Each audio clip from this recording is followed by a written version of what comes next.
In this video, I want to discuss the features of a thoracic vertebra. What makes thoracic vertebra different than other vertebra is the fact that thoracic vertebra need to have articulations or joints with the ribs of the rib cage. So if I look at this thoracic vertebra, I can see it has the features of a typical vertebra. It has the body of a vertebra. Coming back from the body on either side, it has a bony projection known as the pedicle.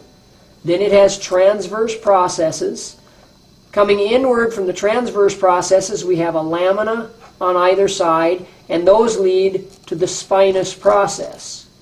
So the body, the pedicles, transverse processes, lamina, and a spinous process.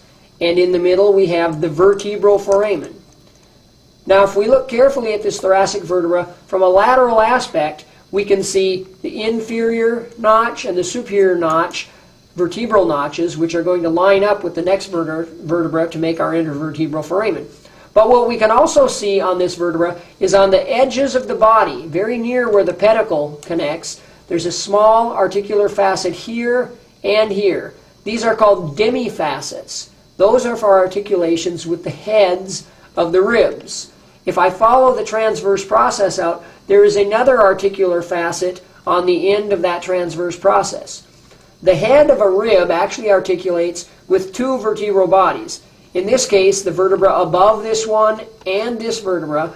Then the neck of the rib runs along the transverse process, and the tubercle of the rib will articulate with the transverse process of the lower of these two vertebrae. So if you were to see this bone on a lab exam, the first thing you do is look and you realize there is no foramen inside the transverse process, so there's no transverse foramen. It's not a cervical vertebra.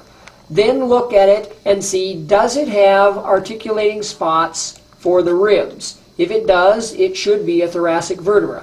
Also notice the orientation of the superior and inferior articular processes for meeting the other thoracic vertebra. Those limit the amount of motion we can see in the thorax. The thorax has very little flexion extension, but it has pretty good rotation. Now, if you're at an absolute loss and you really don't know, if you look at it from a posterior view, it should look quite a bit like the head of a giraffe.